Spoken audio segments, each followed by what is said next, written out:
Hello, everybody, and welcome to the New Flame Sports Podcast. I'm your host, Andrew, along with Kareem and Dean, and we are so sorry for last week. We had some technical difficulties on the YouTube side of things. It just wouldn't let us upload the episode for some reason. Hopefully that doesn't happen with this week's episode. I don't know what it was, but yeah, hopefully we can do this, correctly this time, and so yeah. I'm going to give it over to Kareem, who's actually going to be running the show this week. So yeah, go ahead, and we got some things to talk about. Alright, so the NFL, we've got a lot to talk about. We're going to start this one off with the Ravens and their COVID issues, obviously. It's been tough, Lamar Jackson, and many more. So the Ravens are going to end up starting RG3 against the Steelers. It should be an easy win for the Steelers just because RG3 hasn't really played in a season or so. But the last time he did play was against the Steelers. And if I'm not wrong, they did win. So, yeah, that's obviously the Ravens have some tough things for the next 2 weeks. Yeah, I'm excited to watch this one though. Yeah, I mean, if they do play, even, I mean, If that's they do play, because COVID numbers in that team just continue to rise, I mean, and every team really is having issues now. yeah, everyone really. But Mark Andrews is out. J.K. Dobbins and Mark Ingram both tested positive. They were the original ones. So their starting running back is Gus Edwards. They've already lost Ronnie Stanley to a season-ending injury. So I think I don't think the Ravens are gonna put up much of a fight the rest of these next 2 weeks, and if they lose, I think they're out of playoff contention. Yeah. Obviously, Broncos, Kendall Hilton at QB, the wide receiver, who did play small bit of quarterback back in his days before pre-NFL days for him. Obviously, the Broncos are losing all their quarterbacks, all four. So, yeah, I don't really know what to talk about the Broncos. I mean, Andrew, do you know who they're playing this week? They're playing the Saints, and I think this is going to be an absolute bloodbath.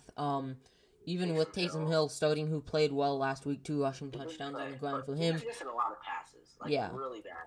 Really easy. Yeah, but I think the Broncos should just run the ball, chew the clock, and if they can take up, 7 or 8 minutes a drive, that would be their best thing possible. Keep the Saints off the field.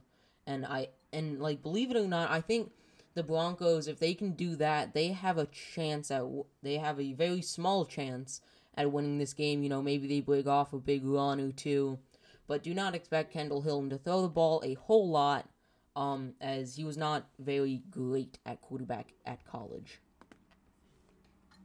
Alright, so what else? Lions. They fired Coach Matt Patricia and their GM. I think it was clear that this was going in this direction. I mean, from the start, he had a record of 13, 29, and 1 as their coach. So the 16-game differential obviously would never be ideal for any Lions fan that's hoping to make a push for the playoffs. So yeah, I mean, I think the whole time for the past 2 seasons he's coached this team, you can really see it going in this direction. I'm going to pass this over to Andrew and Dean to see their thoughts. It was a long time coming for the Lions. I know some Lions fans just never really liked this signing to begin with. People were calling for him to be fired after the first season, and then especially after last season. Honestly, I don't think they were wrong. And then finally this season, people were wanting him fired after week 1, after week 2, after week 3, and so on and so forth.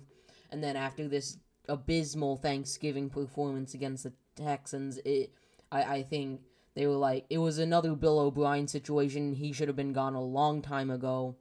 But thankfully they did. So, I mean, good job for the Lions for seeing your mistake and moving on. And I'm excited to see who they will get at coach next year. I know there's a chief coach or coordinator of some sort. Taylor. Yeah, he's gonna be a hot guy him to to. go to Cleveland. Yeah, But, he's hey, gonna be a that's guy okay. that could sign somewhere. Dean, what do you think about this? Yeah. Um, I'm thinking the exact same thing as you guys. Things were trending this way, so you guys really summed it up pretty well, honestly. All right. So, Tua is obviously out with the thumb R.I.P. injury. Yeah. So it's gonna be back to either Fitzmagic or Fitztragic. We shouldn't be seeing a Dolphins loss today. I mean, the Jets are what 0-10 now. Yeah, 0-10. They will easily go 0-16. We were looking at their schedule before we started, and we were like, oh man, that's tough. They got Cleveland. They've got Miami. I'm trying to remember the other. They got the Seahawks. They got the Rams. They've got a bunch of other tough teams. Winning record. And they all, yeah. So I mean, I fully expect them to go 0-16. Get Trevor Lawrence. Yeah, I think the Jets just gotta forfeit every game for the rest of the year. Take everything as a loss. Tank for Trevor Lawrence. Join the 0-16 club with Detroit and Cleveland. I'd love to see that.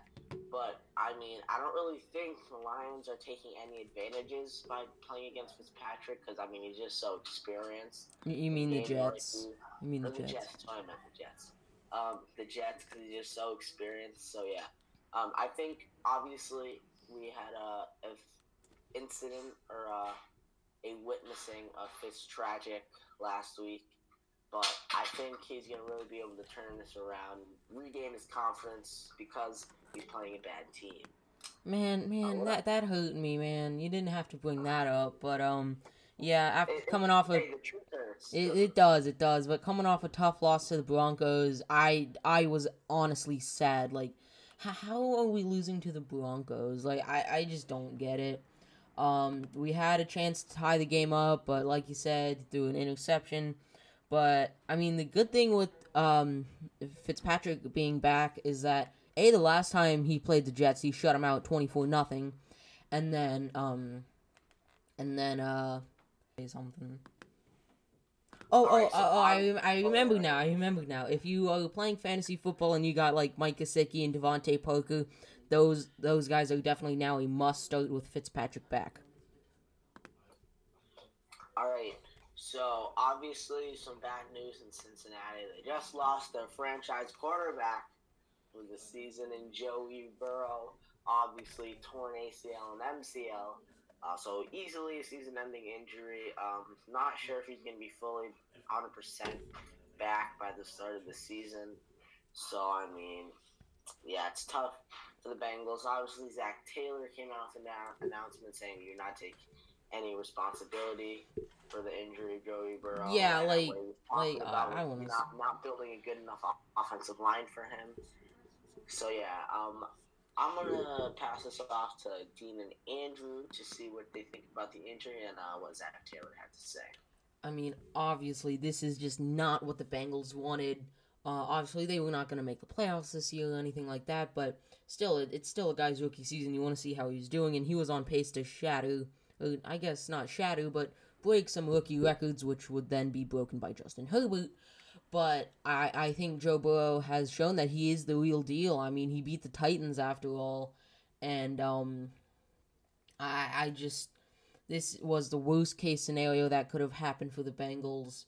I mean, at least it wasn't a career ender. I mean, prayers out to him and his family. And then what Zac Taylor said, it's like that is such a bad example. Like, come on, man, you're gonna not apologize for like not protecting your star quarterback. Like, if Joe Burrow becomes the next Andrew Luck, it's I don't even know what to do. Dean, what are your thoughts?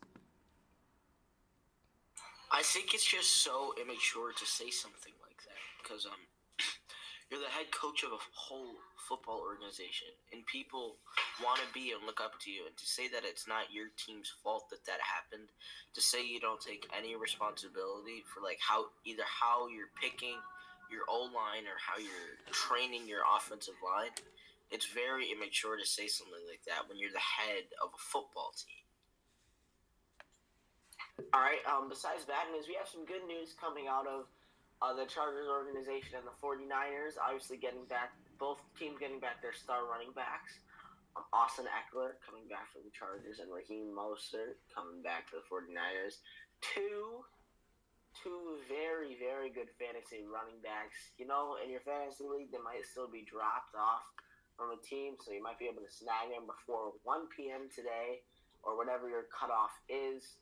So obviously some really good news coming out of the Chargers organization and the 49ers. Now we're gotta talk about these Thanksgiving games. Both were blowouts. Both had bad decisions. I mean, I would like to talk about... Let's save the best for last. Let's start with the Texans game. All right. Texans-Lions. I don't really want to... this isn't on the script, but let's talk about Adrian Peterson. I know. Man, he's shown that he can still do it. And I think if the Lions would have won that game, I think he would have gotten that turkey leg MVP. Yeah. I mean, hey, listen. I had the Texans defense that week in my fantasy football league. And even though they let up 25 or whatever, they still got me 15 points, which is very good. Interceptions, baby. For a defense. So, yeah, Texans still, won that. Duke Johnson had a big game. Will Fuller had a huge game, 177 yards. Yeah, he had like 2 touchdown receptions of more than 30 yards. Duke Johnson, I just said that, but he had a really good game. Deshaun Watson also had a really, really, really good game. That's it for that game. Now we go to the football team and Alex Smith's revenge on the Cowboys on Thanksgiving. So, Alex Smith obviously destroyed the Cowboys this week, 41-16. Mike McCarthy obviously showing why. I think Mike McCarthy at this point is trying to get fired.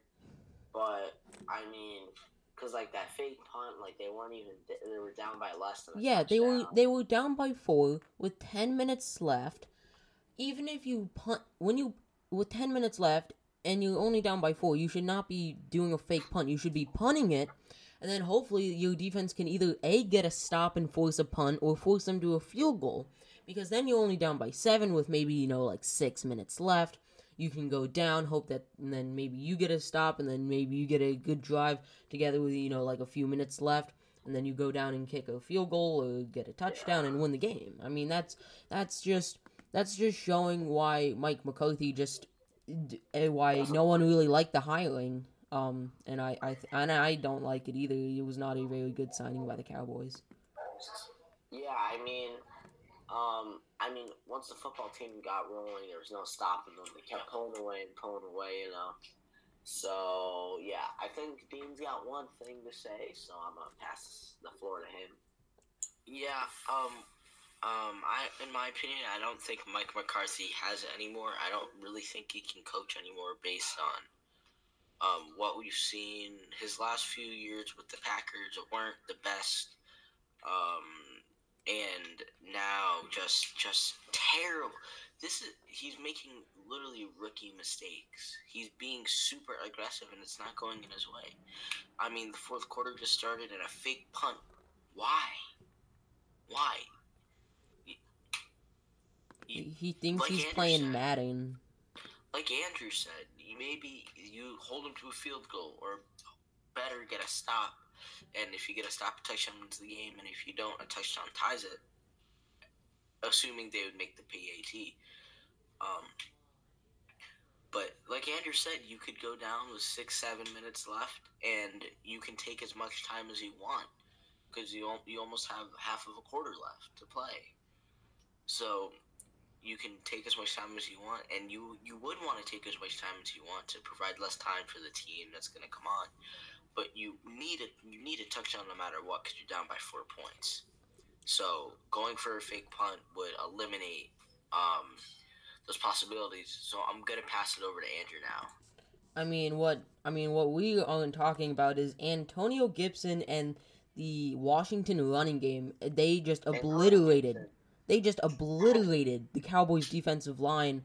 Antonio Gibson, 20 for 115 and 3 touchdowns, most by any rookie on a Thanksgiving game. You want to hear something funny? What?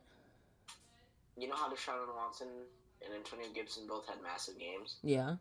I traded away both of them. Oh, no. Josh Allen. But I mean, Peyton Barber, he came in on third downs. He was a big physical back. You know, he was averaging 5.2 yards a carry, 11 for 57. J.D. McKissick didn't do much. But I think that was what really helped Washington. Obviously, Alex Smith, known as a game manager, you know, he's going to take the check down every time. He only threw for 149 yards. He's never going to, you know, but I mean, it was enough to get the victory, obviously, and it was a pretty big victory at that. Yeah, one more thing I want to talk about in that game is the fumble Ruski trick play. Ooh, yeah. By the football team. That was fun to watch. I was watching it live and I was like, wait, because I could have sworn Alex Smith had the ball, and then they showed the replay and I was like, oh, what is that? Like, the defense was sleeping, you know. I mean, it was tough. All right, week 12. We're already in week 12. It's crazy to say. Season's flown by. But week 12 matchups, we're going to start this one off with the Chargers versus Bills. I'm going to make this nice and short. I'm going to have the Bills winning this one. But it should be a close one because Justin Herbert's obviously growing as a player. But I'm going to take the Bills in this game by a score of a touchdown. Yeah, I'm also going to go with the Bills here. The Bills are obviously the better team. Obviously, like you said, Justin Herbert is playing very well, on pace to shatter rookie records, but I don't think their defense is as good enough to stop Josh Allen and that Bills defense. I got them winning by at least a touchdown. Yep, same here.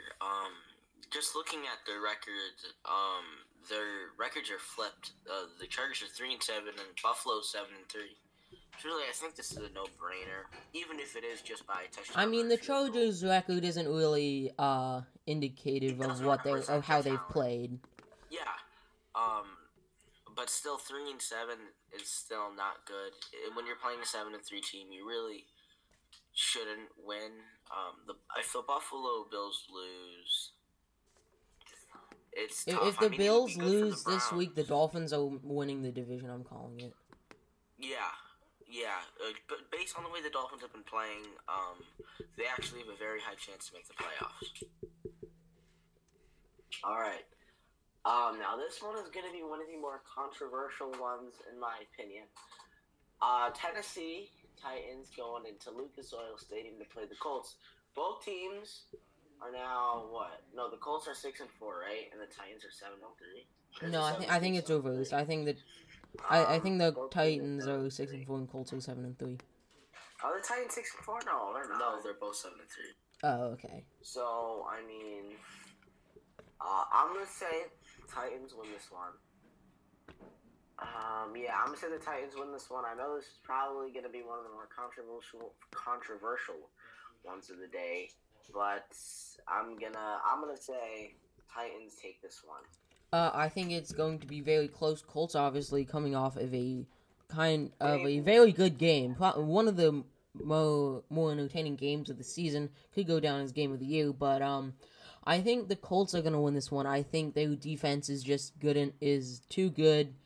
Obviously, they do not have DeForest Buckner or Jonathan Taylor at running back, but I just don't think the Titans' defense is good enough to stop Nyheim Hines and Michael Pittman and Jack Doyle, and Phillip Rivers. So I'm going to go with the Colts here. I'm going to have to side with Andrew on this one. I have to go with the Colts. The Titans are 7-3, but honestly, they lost to the Bengals. They've had their games, but you know what I mean? They've lost to some bad teams, so I think the Colts are going to win for the same reason. All right. Now we have the Carolina Panthers going into Minnesota. So we obviously couldn't get the podcast up, but we were all wrong last week. When we were recording, we all said if Teddy played, the Panthers would win. And if Teddy didn't play, Panthers would lose. And Teddy didn't play, and they pitched a shutout. So, Panthers win this game. They're not going to pitch a shutout because obviously the Vikings have Dalvin Cook. But I do say the Panthers win this game by, again, at least one score. I'm going to go Vikings on this one. I think the Panthers front seven, granted they do have Brian Burns, who's playing very well, but I just don't think it's good enough to stop the Dalvin Cook and the Vikings running game. Actually, I just forgot they don't have Adam Thielen. I will go with the Panthers here as well as Kareem. Even though Dalvin Cook, he is, very good, but I think without Adam Thielen, the Panthers will have a good shot at winning this one, and I think they will. I think they pull off the upset.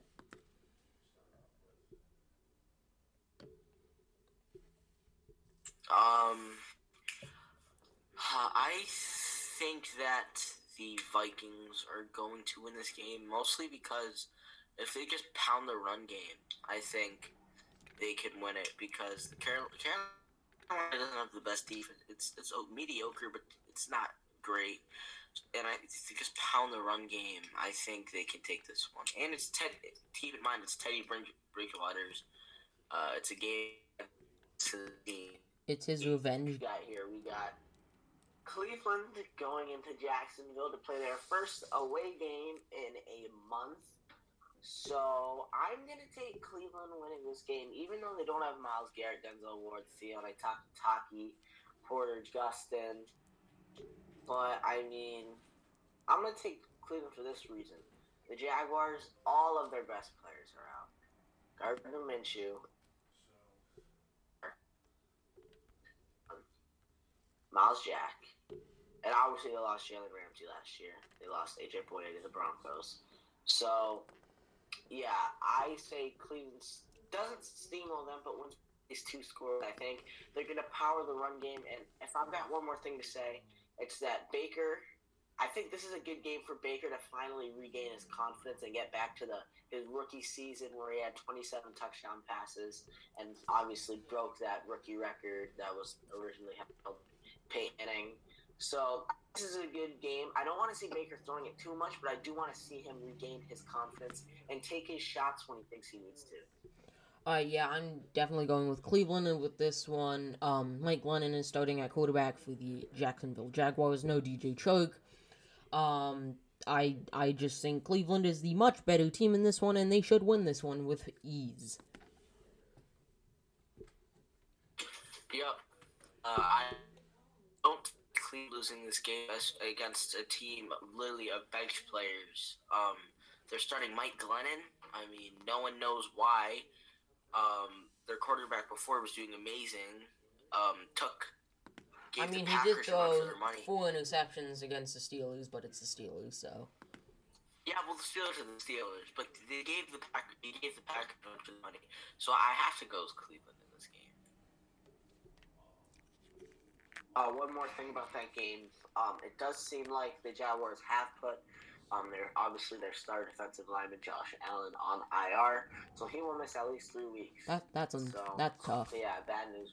But New York going in Cincy, I will take New York in this game because Joe Burrow's obviously not playing. I do think it's going to be a terrible defensive game, but I just think Josh Allen, or not Josh, Daniel Jones, I meant to say, Daniel Jones is going to be able to obviously beat them. I think he's going to do it with his legs and stuff, so yeah. I am going to go with the Giants here on this one. Obviously, Joe Burrow's not playing. That is a big part of it. But I think that they are a much better team than 3-7. Daniel Jones is showing why he was a 5th overall pick. Obviously, has not been worth the 5th overall pick or whatever pick he was. Wayne Gallman has been playing well. Darius Slayton, and even that defense against the Eagles, granted it was the Eagles, played pretty well. But yeah, sneaky pickup in fantasy, pick up the Giants defense. Yeah, that's what I did. So, Dean, what do you got? Yeah, I have to go with the Giants here because, especially Joe Burrow being out. And who are they starting this week? Brandon I Allen. He forgot. actually won a few games with Denver last year, so he's Yeah, not horrible. Brandon Allen. He beat the Browns. I remember that.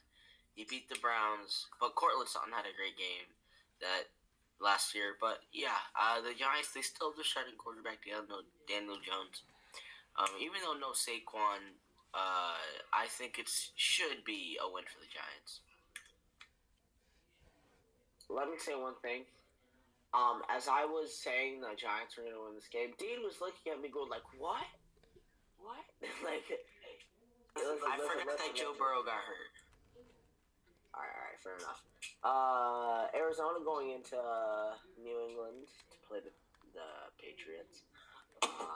Cardinals are going to win this game. I think Kyler Murray will have an absolute field day against that Pats defense, who has been playing horrible this season. So yeah, Cardinals are going to win this game with ease, in my opinion. Yeah, I also have the Cardinals. They are the much better team. Kyler Murray, DeAndre Hopkins.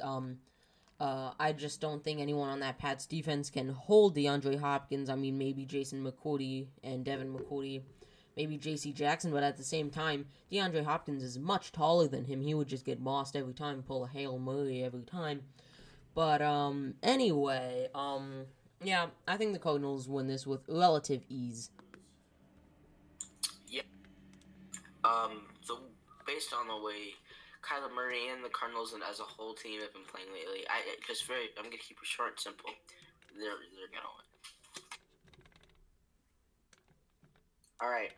So now we have Miami going into New York to play the 0-10 Jets, who definitely look like their season is going toward 0-16. Dolphins are going to win this game. I say they steamroll over them, even though Darnold is coming back. Just Darnold keeps seeing ghosts, and I don't see how this guy is. I don't see how people are still trusting him, honestly. Yeah, definitely not worth the third overall pick or whatever he was, but yeah, Dolphins win this with relative ease. I could see them getting another shutout with how the defense has been playing. I don't think it'll happen. I think they'll get at least, a field goal, but the Dolphins should win this by more than 2 scores. Yeah, I can't really think of any possible way the Dolphins lose that game. There is that 5% chance that they do not win if Fitztragic strikes again, just like Andrew said. But either way, Miami has to win this game. They also need it badly. All right. Las Vegas Raiders going into Atlanta to play the Falcons, who are coming off of a big loss against the Taysom Hill and the Saints.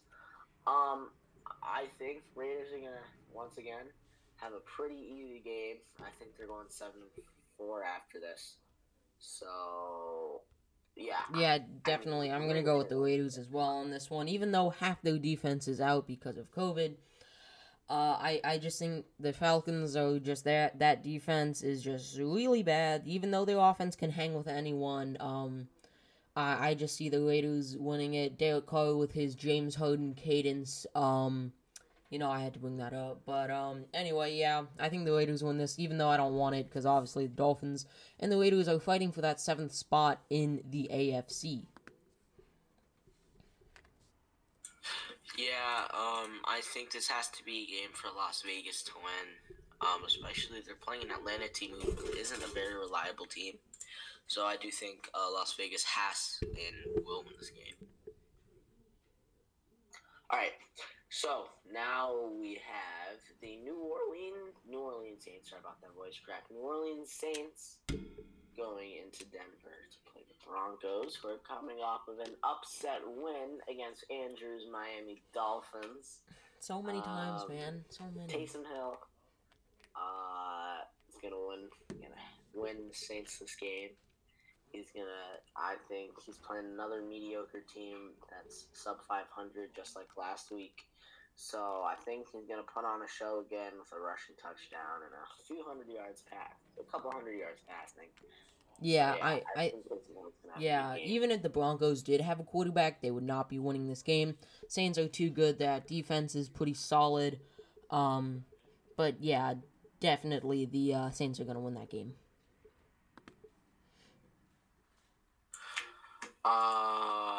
Yeah. New Orleans probably will win this game. I mean, Denver did do the upset against Miami last week, but Miami's not New Orleans, so the Saints probably are gonna win this game. All right. The 49ers are going into LA to play the Rams. Rams. Well, actually, I'm not gonna take anyone here for the reason being, Raheem Mostert's coming back, and I think the 49ers are gonna try pounding the run game as much as they can with him. But I still think the Rams are gonna win this game just because of the way they have been playing, especially against Tom Brady. Pull off that win against the Bucs. So Rams are gonna win this one, but I do say it's gonna be a fun and close one.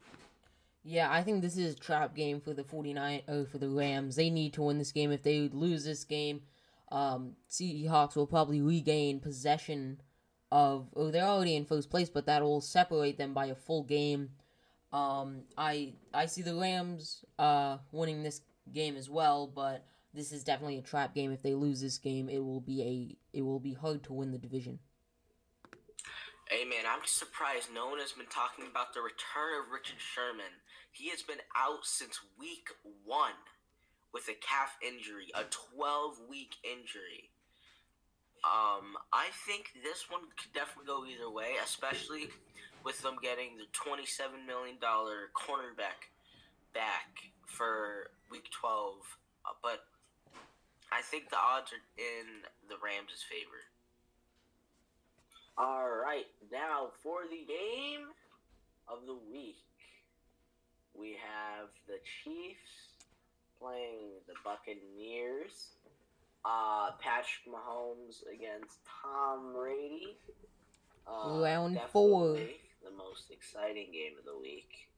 Patrick Mahomes and the Chiefs are going to win this game, though, because Tom Brady keeps throwing the ball deep and keeps throwing interceptions because he's throwing it deep way too much. So, yeah, I think Tom Brady's mistakes are going to help the Chiefs win this game. Yeah, I think this is going to be a offensive game.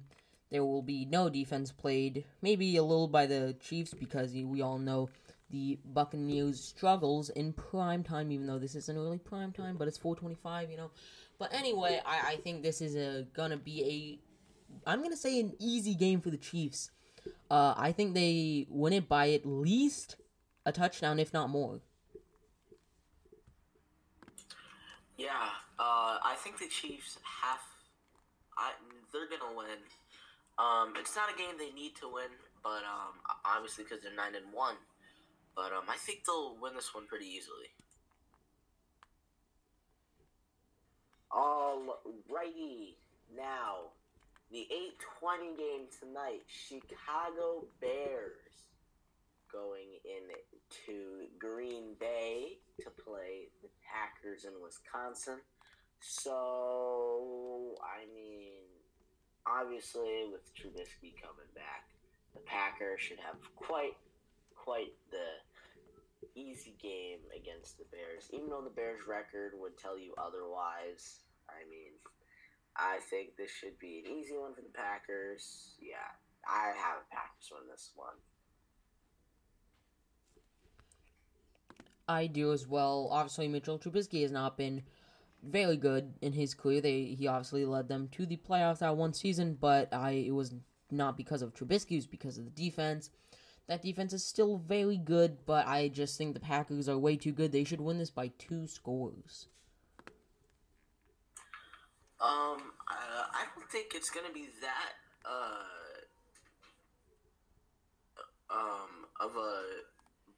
not a blowout, but 2 scores like you guys said, because the Packers almost lost to Jacksonville, and Jacksonville's 1-9.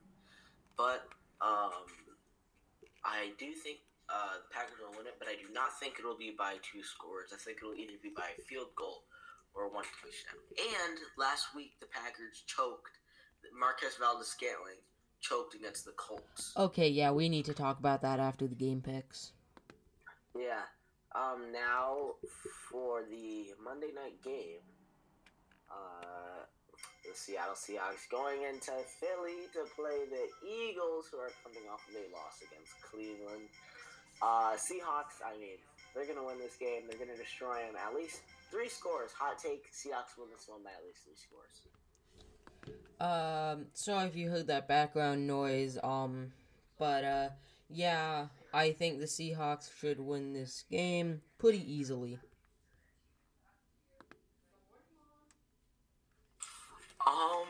Yeah, I think the Seahawks definitely are going to win this game, but our main man Jalen Hurts, Doc Peterson, just coming out today, said he will receive a lot more snaps this game. This could be the decline of Carson Wentz. He has been playing horrifically, and as a player, what was he, like a second-round pick or second draft? Second overall pick behind Jared I meant Goff. to say second overall, not second round.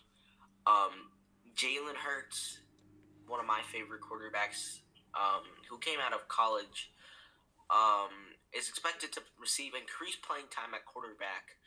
And Wentz won't be on the field when he does it, because every time he's been at quarterback, Wentz was on the field. But yeah. But I do still think the Seahawks will take this game. Yeah, I mean, obviously, glad that Jalen Hurts is finally getting the playing time he deserves, as Carson Wentz has been playing awfully this season. But yeah, even Chris Carson coming back, that's just gonna bolster that Seattle offense. Yeah, Seahawks should win this.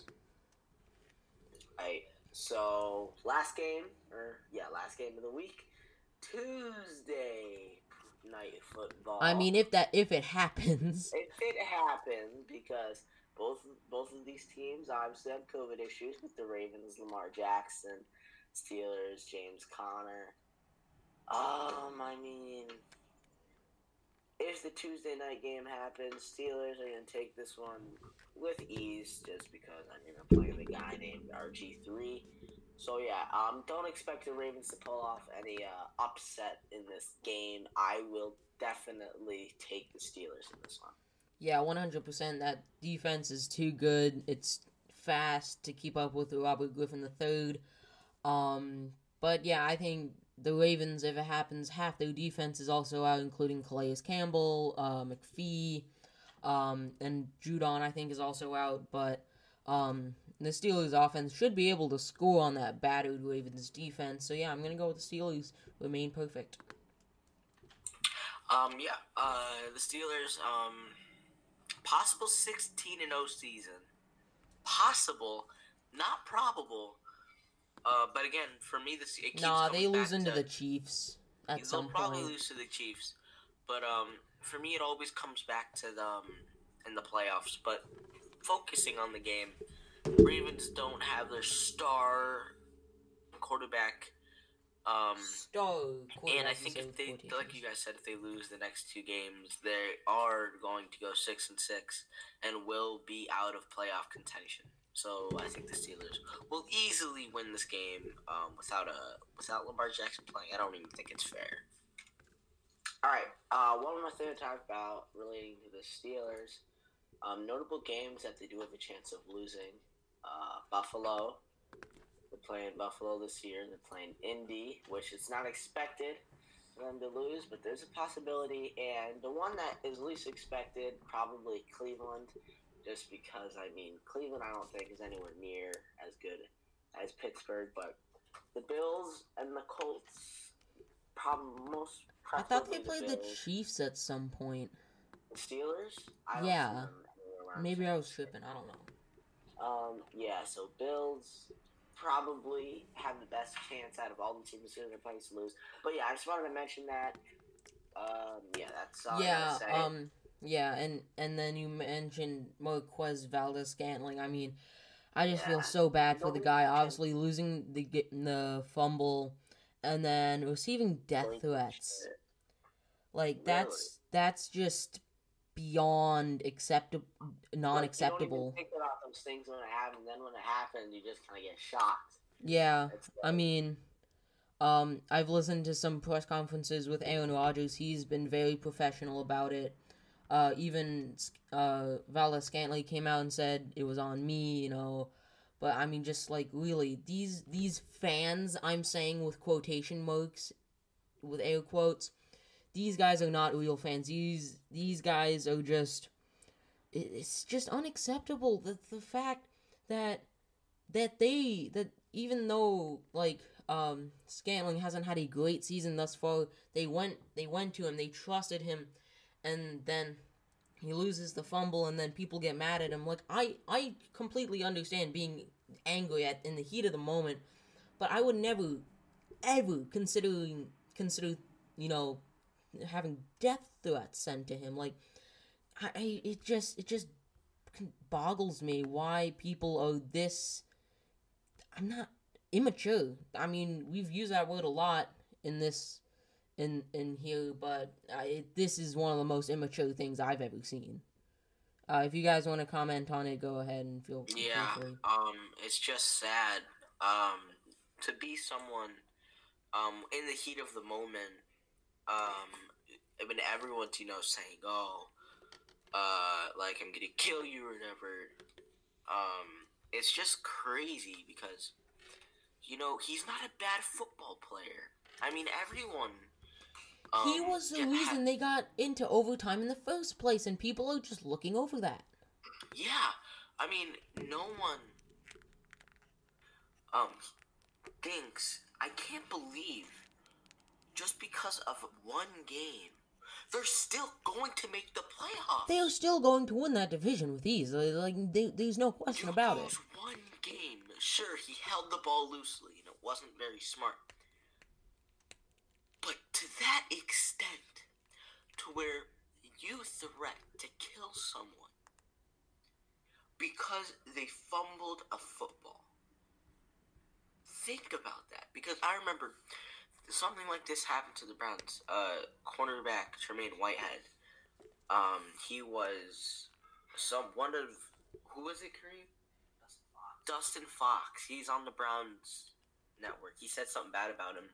Then Tremaine Whitehead like sent him like very like it. I'm pretty sure it wasn't a death threat, but it was like something's gonna happen to you or something really bad like that.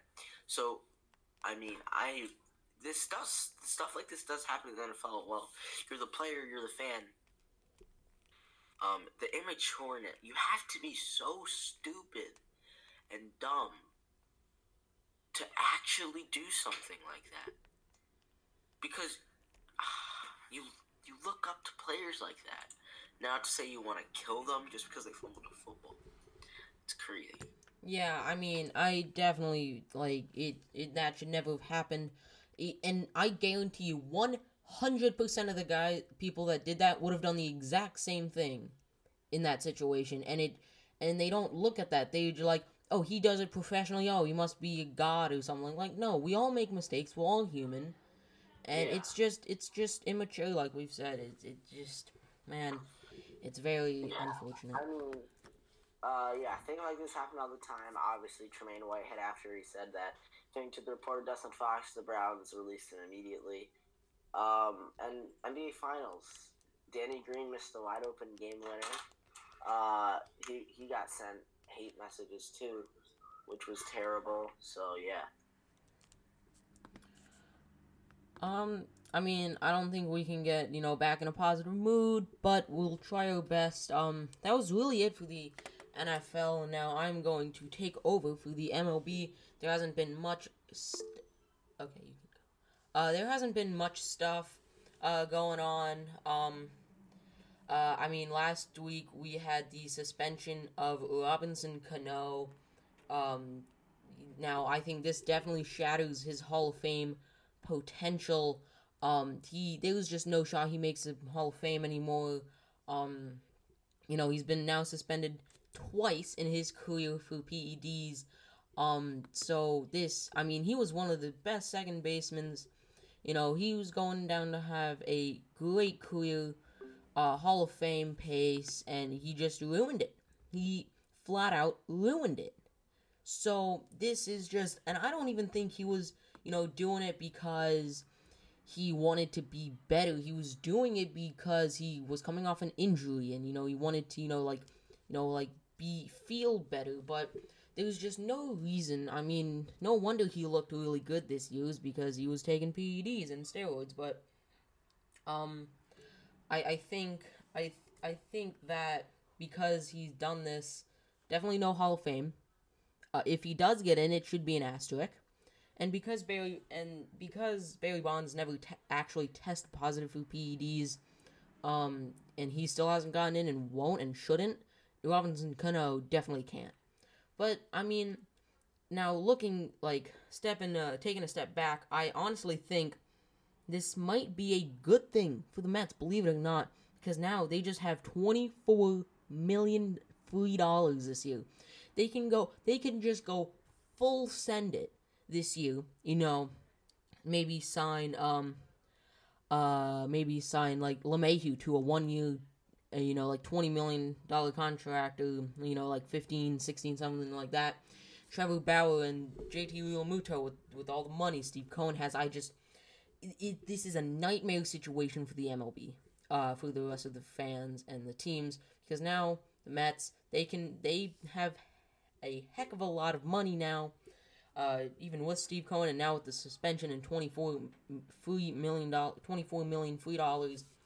This is just a nightmare situation for Robinson Cano and the MLB. Obviously, for being suspended, that's why it's for Cano. But this is going to be a scary offseason if you're an MLB fan, but not if you're a Mets fan. So that is going to do it for this week's episode of the New Flame Sports Podcast. Hopefully this one actually gets up, and if you like this episode, go ahead and hit the like button. If you like what we're doing around here, go ahead and hit the subscribe button. And if you're new around here, share it with your friends. Maybe they'll like it too. That's going to do it. We'll see you next week.